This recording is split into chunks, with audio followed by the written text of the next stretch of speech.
On today's episode of Anime Afterthought, ReZero, Season 2, Episode 20, the beginning of the sanctuary and the beginning of the end. My heart skipped a beat when we were introduced to the witch of vanity, Pandora. Another witch in existence, not one counted among the witches of sin. How could this possibly be? What is going on? Surely this has to be it. This is the big baddie of this season. We've been introduced to another antagonist. There's no way there's gonna be another one. In comes Episode 20 telling me to hold its beer. Seriously? The devil of Melancholy? Hector? Who the fuck is this dude? I mean, you quite literally have Echidna, the witch of greed, Roswell Mathers, an ace magician, Beatrice, a top tier spirit, acting like cornered rats. When you have a witch of sin frightened, you know you're an OP monster. But lo and behold, come to find out that he is in fact the reason behind the sanctuary. The fact that Echidna was pushed so far to the edge, her only course of action was an untested, completely different type of barrier, one utilizing that of mixed blood, human and demi-human. This is the man who is literally responsible for why Ryuzu Meyer is in the crystal at the most imperfect time possible. Just as preparations for the barrier were almost complete, and the process of teaching Ryuzu to use her magic was about to begin, then appeared Hector, exuding this ominous purple aura and a personality that would make Debbie Downer want to commit seppuku. The battle between himself and Roswell was all the confirmation anyone needs. The barrier is our trump card, and without Ryuzu, this plan is all for naught. So if she can't use her mana, then she must use her life. Meyer's odd, her life force, in essence herself, will become the catalyst, the core to the barrier. A sense of unease seems to fall upon our group. For mere minutes earlier, the atmosphere was completely different. A sense of familiarity, much akin to students and their teacher, children and their mother. Hell, even the relationship between Roswell and Beatrice was that of a sibling rivalry vying for Echidna's attention. But it's these emotions that in fact fuel Ryuzu's decision. Shunned from society, ostracized since she was young, she was quite literally saved when she met Echidna and the others. So for saving everyone in the sanctuary, if she has to die, that's a sacrifice she's willing to make. There's only one problem. No one has yet to inform Beatrice. Over their interactions, a bond has been formed, a camaraderie, a sisterhood, a friendship. But when push comes to shove and the writing was on the wall, Ryuzu had no ill will, no resentment in the path she had chosen. How truly serendipitous that the broken promise between these two would revolve around books, given Beatrice's place as the arbiter of the library. Another tragic backstory to add to the history of ReZero. But when confronted by the truth behind the sanctuary, this is not enough to persuade Roswell to surrender. No, he seems resolute, confident in his victory, that his ideology will persevere. So confident, in fact, he begins to insult the others' resolve, lashing out at Garfield's convictions, calling them pathetic, nothing but a side switcher. With broken fangs, you cower before your new master. And I wholeheartedly admit,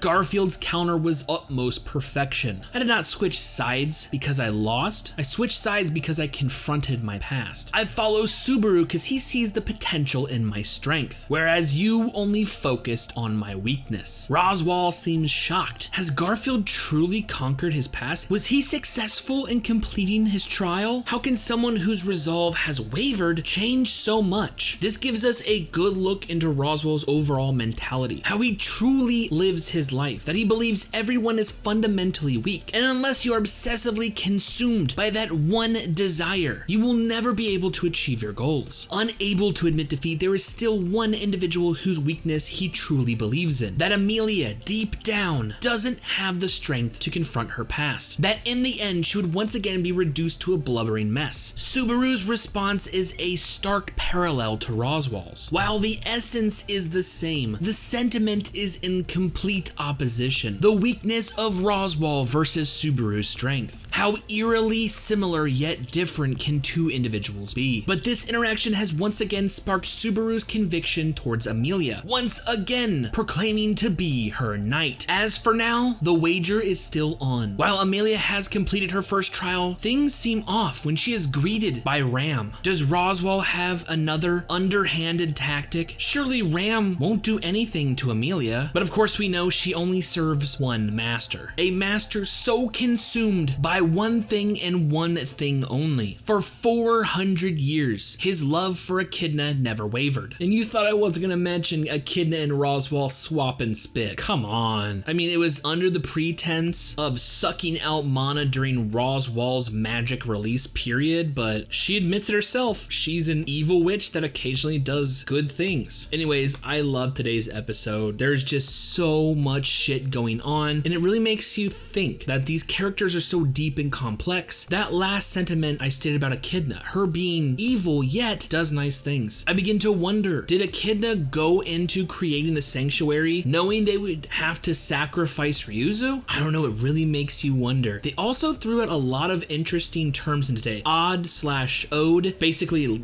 a person's life essence. The concept of yin and yang when it comes to magic, although I never questioned it before and I can't remember if it was stated. Sorry guys. Po Buddy's nerfic. Seeing how the concept of this new barrier, the crux was the mixed blood, the human and demi-human. Given her ears, Ryuzu Meyer is a half-elf herself, right? But I gotta say, the biggest thing is the introduction of another possible antagonist, the devil of Melancholy, Hector. Was he there for Echidna? We know they have a past. She even admits, when I left you all those years ago. Is he a witch, or in turn, as I was told last week, a warlock? This is another sin, correct? Melancholy was originally a sin. What the fuck is his authority? He is coated in this aura, but once again we see these invisible attacks almost akin to the unseen hand. So now we've got two people to worry about. We have Pandora with the ability to seemingly rewrite reality, and now we have Hector, who literally had a witch of sin fearful for her life. What the fuck is going on with this series? It's crazy.